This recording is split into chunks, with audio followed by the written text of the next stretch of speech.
So methylxanthines. So no longer primary drug for asthma. So why are you talking about them? Because they have So narrow therapeutic index means what? Not a big margin between safety and toxicity. And these drugs are chemically related to caffeine. Like I said, caffeine is a bronchodilator. So caffeine can cause falsely elevated drug concentrations. And who doesn't drink caffeine? Nobody I like. So what do they do? Relax bronchial smooth muscle, suppress airway responsiveness, blah, blah, blah. So can be used with corticosteroid. So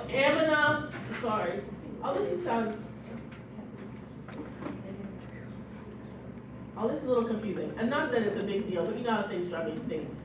Theophylline typically was more the PO form, and aminophylline was the IV form. Sorry, I should have changed it. But I don't want to labor too much because I don't even want to talk about it, but I have to. But just give like a little note. Theophylline was a PO, aminophylline was IV.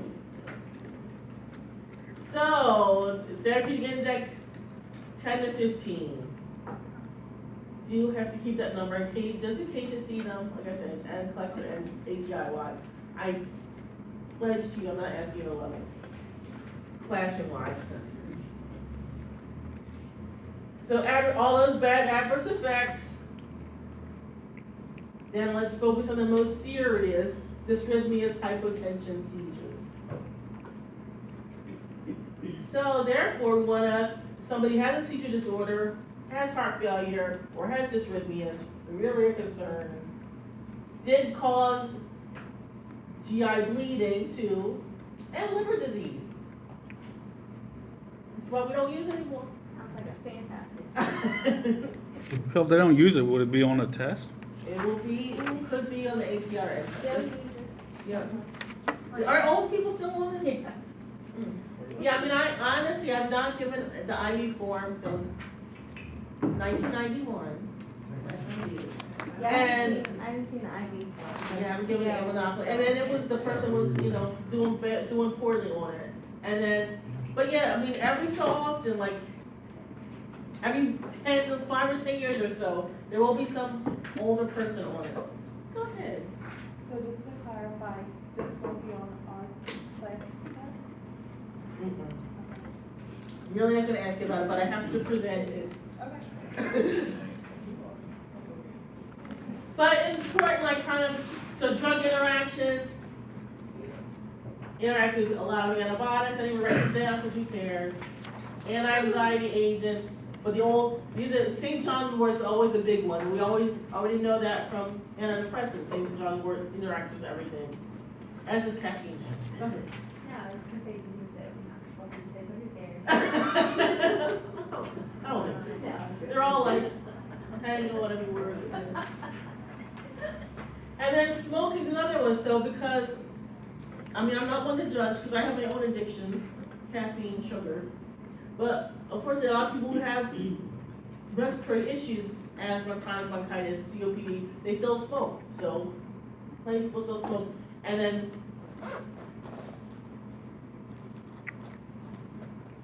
smoking would actually increase the rate of drug clearance from the body, so then you have to adjust the dose upward. And what happens if you adjust the dose upward? More risk for toxicity. So, and then aminophylline is really just the IV form of it. Same level, 10 to 15.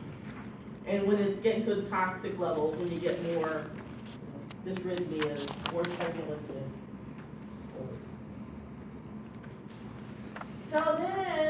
So cardiac impairment, liver disorder, kidney disorder. So one more time, you're gonna know if they have liver disorder by checking what big three? Well, for liver is gonna be AST, ALT, direct related, right now. More to come. Sorry. Cardiac impairment, we're gonna, could happen with the cardiac monitor, but I'm gonna do what? Assessing their heart sound, checking their pulses, active peptic ulcer, that would present how? If somebody had active GI bleeding, they would gonna have what in their stool? Dark. Yeah, dark tarry stool. So other drugs they're on, their serum level, common adverse effect, liver function tests.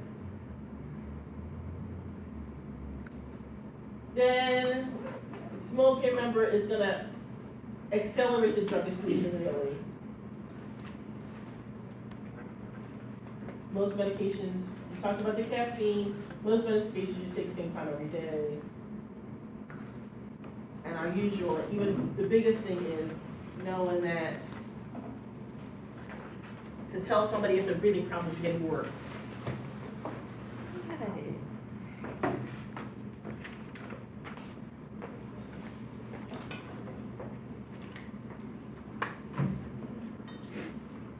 Okay. So corticosteroids.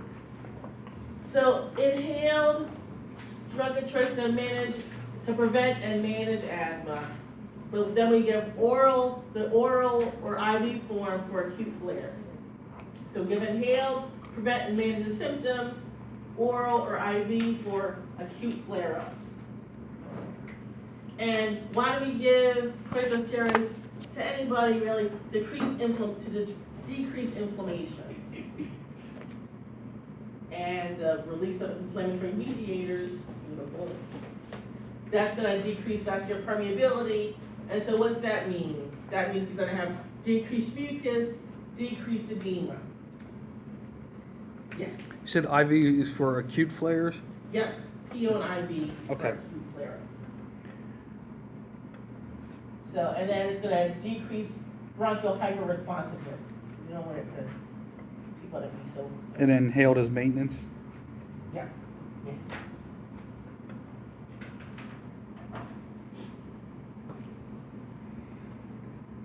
So, inhale daily to suppress inflammation with fewer adverse effects.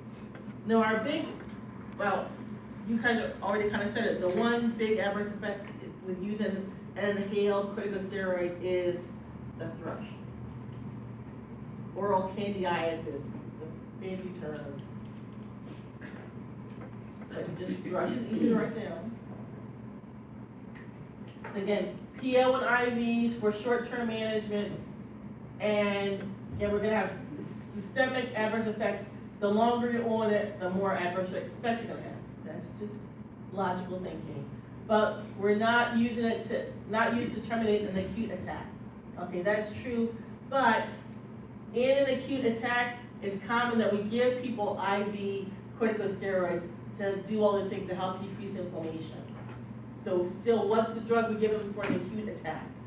Albuterol. Albuterol, beta 2 agonist. Corticosteroids, is that prednisone? Prednisone's oral form, yeah, and then methylprednisolone is IV, IV. Solumentrol. Is it even offered for Flovent? Flovent, yeah, Flovent's an inhaled version. Okay. One trade name of. Sure is. So, anyhow, so long-term management, symptoms help in the first 1 to 2 weeks, but might need a really long time for maximum benefit. So, long-term use oral corticosteroids for acute asthma exacerbation.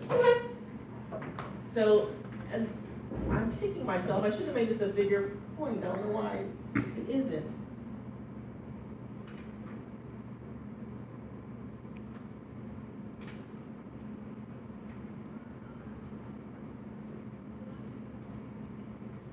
So I really doubt, for whatever reason, I should have made this a bigger issue.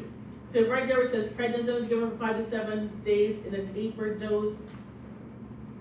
So I want you to write in big letters. For most of the time, corticosteroids have to be tapered down. So it's a big long kind of, I shouldn't say that, but the reason why is corticosteroids suppress, if I'm taking exogenous corticosteroids, so I'm taking prednisone or Medrol dose pack, whatever trade name it is, my body's gonna stop making them, my endogenous steroids. gonna stop making them. I have to just tape them down so my body knows to start making them slowly again. If I don't, you can go into adrenal insufficiency. So the reason a tapered dose of steroids is so my body will start slowly making its own cortisol again. So never abruptly stop corticosteroids. Now that being said, in real life, if somebody's on, they just go home, say on a couple days of prednisone, they might not taper them, but generally, if it's 5 to 7, then they're gonna do a tapered dose. So a tapered dose means you take 30 one day, then for 2 days you take 20, for 2 days you take 10, for 2 days you take 5. Just decreasing amounts over a certain period. And then you said if it's like abruptly stopped. So if it's abruptly stopped, it's the quicker answer is that you'll go into adrenal insufficiency. I'll give you the long answer. I won't guess this semester. But adrenal insufficiency, so that means all of a sudden I don't have the right amount of steroids, and my body will have profound vasodilation and really bad hypotension.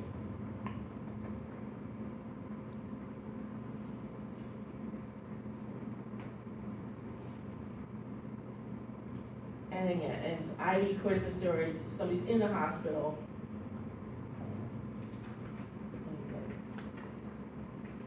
And this depends on just how bad the flare-up is. Like sometimes people can go, they'll get some albuterol. For adults still, they get albuterol nebulized treatments, they can go home. Some people, they need nebulized treatments and oral corticosteroids. Some people need nebulized treatments, IV steroids, and they might just stay in the hospital.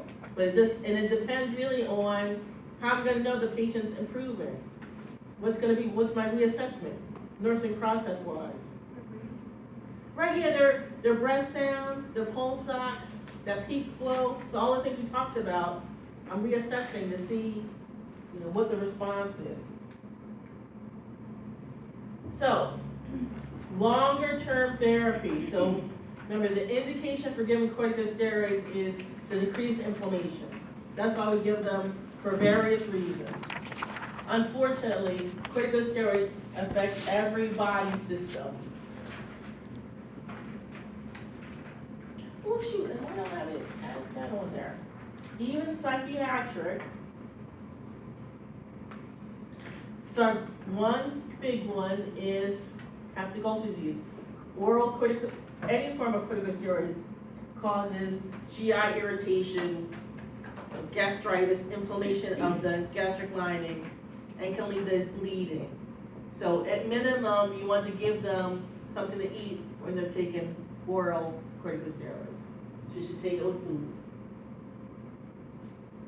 So they're gonna increase the blood sugar, because again, it's releasing cortisol into your system, which is, remember from the old stress lecture, cortisol is stress hormone, it's gonna increase our blood sugar.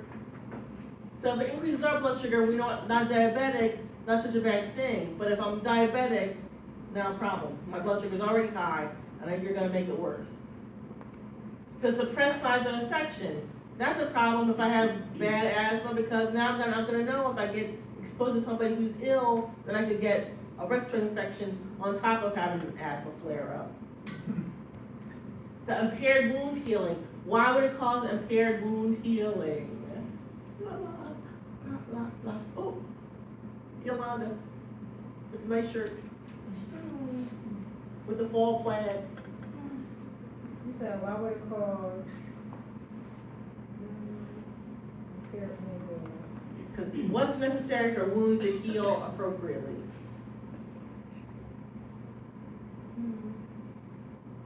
This one's a high level kind. You gotta really pray on this one. Pray with all our A100 might. Alright, so for a wound heal.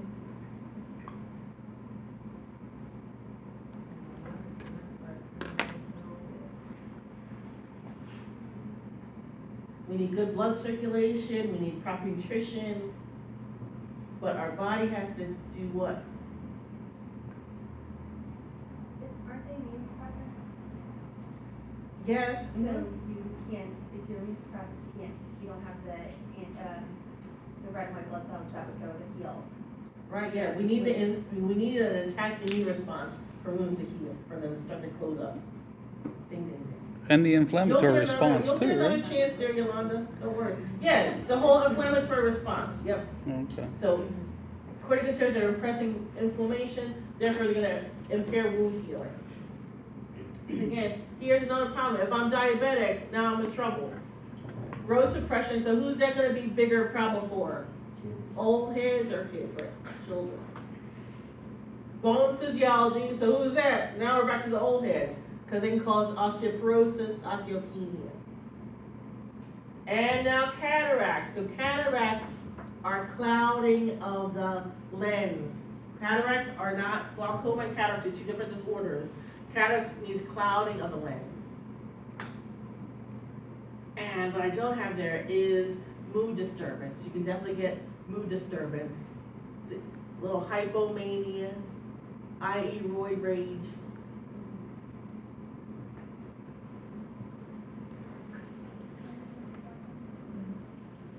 But they don't have to be raging, they can just be, ultra happy too. They can really be like, they can, have,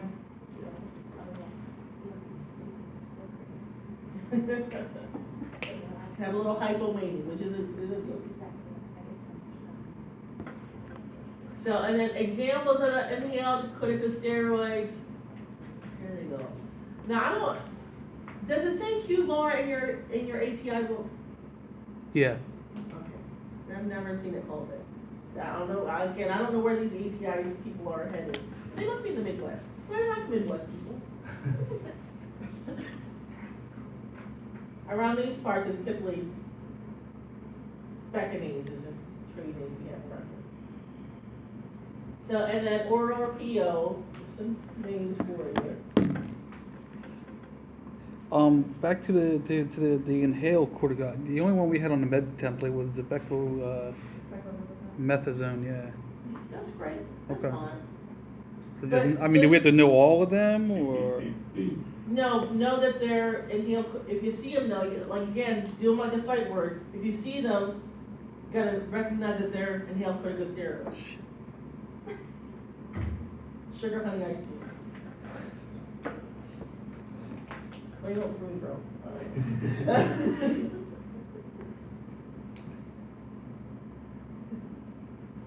It'll be leading you down the path in a teacher test, but I can't say that for standardized tests, so. By the time you get there, you will recognize them. So there's your PO or IV. So if we're giving some IV, what do we have to make sure of? That the IV's patent, right? How do we make sure the IV's patent? Flush. Miss Janine, she just said it. With? How much? You do know. Could you like 1 to 3? Palpating above the site? I'm still dying. You need some albuterol? I do. To make me less hyper responsive. Okay, here we go. Beclomethasone, decrease inflammation, immune response, decrease in frequency. So 3 to 4 weeks for optimum benefits, which means what? I'm not using it for an acute attack. And then adverse effects, hoarseness, dry mouth. Again, the oral pharyngeal candidiasis, which is fancy for oral thrush. So what does oral thrush look like? Does anybody know that? Little white spots. Right. It could look white, but it can look deep red. It also can look black. I need 3 of those. But yeah, it's more adherent. It's not just like plaque on somebody's tongue. It's really adherent there. And generally, it's pretty tender also. That's how you can tell it's not just plaque. So, yeah, cataracts with long-term therapy and corticosteroid toxicity, which really means all of those bad adverse effects we were talking about. And we already said, inhibiting growth in children, maxing signs of infection, so hypersensitivity to drug, don't know, but known drug-drug interactions. So we're doing our whole respiratory history, which means what? Asking about their triggers, doing inspection, auscultation, dig into your old percussion now, because that's something you definitely can see later. What should be the predominant percussion note on a just normal exam? I should hear what? Should hear it to be, Hollow? yeah, resonant is called, yeah. That hollow, beautiful, that hollow sound is resonance.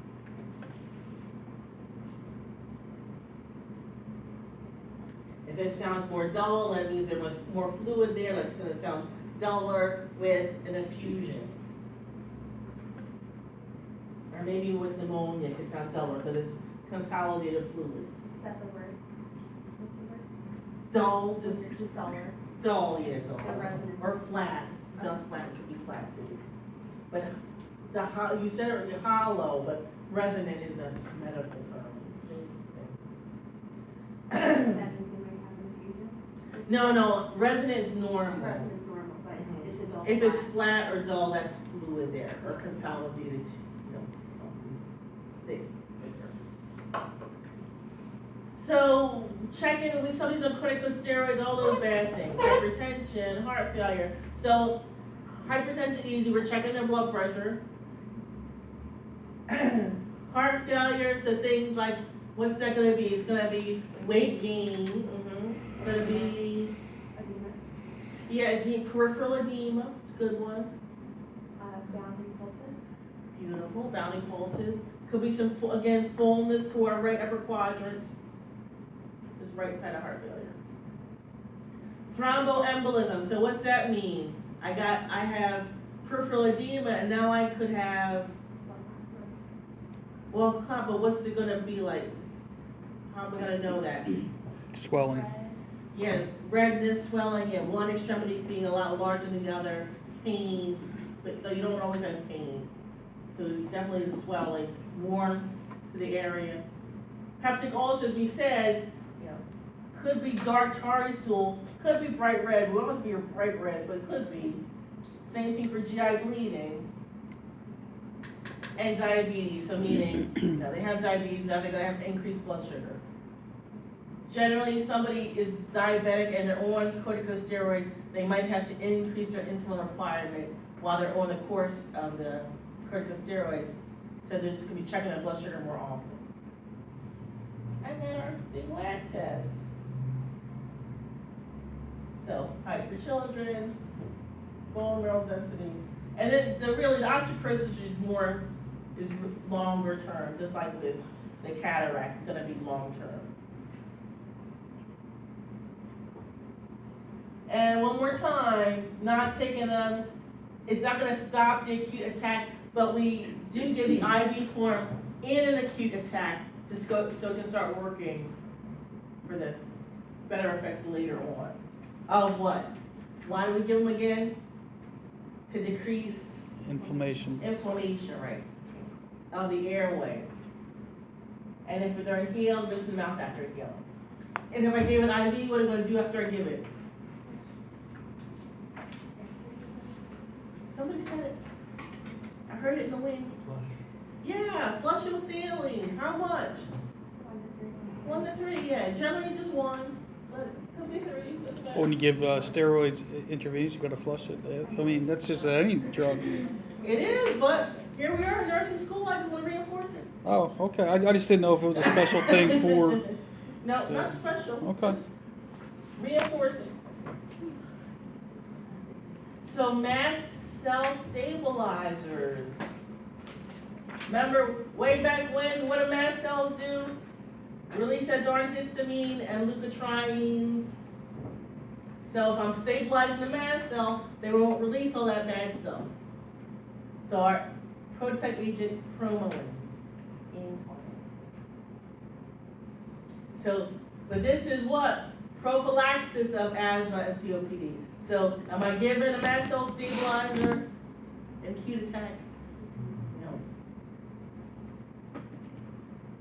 So always getting the history. So do an albuterol first. Why? Because that's the bronchodilator. Not use it for an acute attack. It's going to be several weeks. Rinse almost every inhale. We said rinse your mouth, so don't have to remember that anymore. Does everyone rinse your mouth? And not swallowing it because we don't want a systemic absorption. I really don't think this would do anything if you did absorb it, but wouldn't do that much. So he said, stabilizes the mast cells, prevents inflammation, and we can use it before an exposure to. So what's the other one we can use before something? Remember, we can use albuterol before exercise-induced asthma. So adverse effects, not too bad. Pharyngeal irritation, that means what? Where's your pharynx? Roof of my mouth, oral pharynx, roof of my mouth. And then could have bronchospasm if you use it for a long time. Like anything, if I'm hypersensitive or have some allergic type reaction, and eosinophilia, how I would know that with the differential of a CBC. That's not gonna be a hot question. The hotter one is, don't give before an acute attack. Don't give what? Do not give cromolyn for an acute attack. Okay. Then, leukotriene modifiers.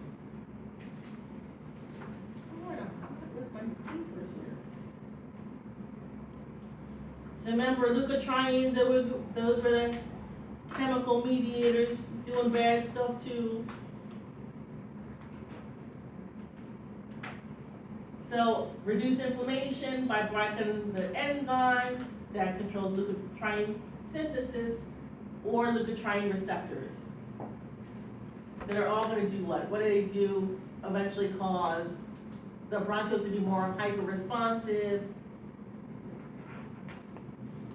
Cellular products get released. More mucus. I want to block all that from happening. So oral only, metabolized by the liver, not acute.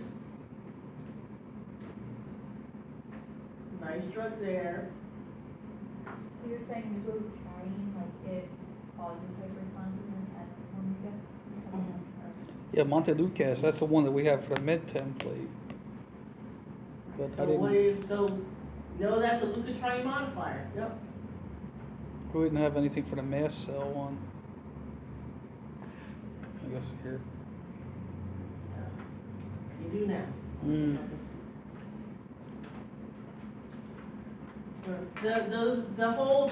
All those drug templates were given to us, but these are the drugs to know. So again, block the leukotriene receptors. So we're gonna block airway edema and inflammation. So here's ones too: headache, nausea, diarrhea. You see that for almost every medication. So don't even think about those. Rare neuropsychiatric events, again, with the suicidal ideation, hallucinations, depression. And that's more common if someone has a history of depression. So, thinking back just to how many weeks ago, a few short weeks ago, we're gonna check for what? We're gonna ask them if they, what their mood is like, how they feel like the mood is. Did they feel sick? Did they have a plan to hurt themselves? All those things. So the big one here is just moods and psychic. Say it again.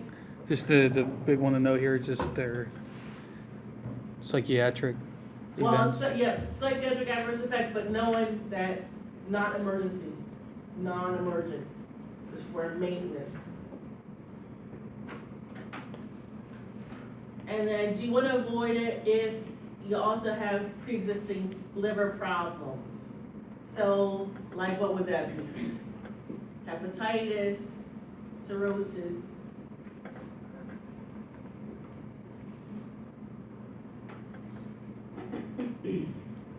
So another plug for our old ALT, AST.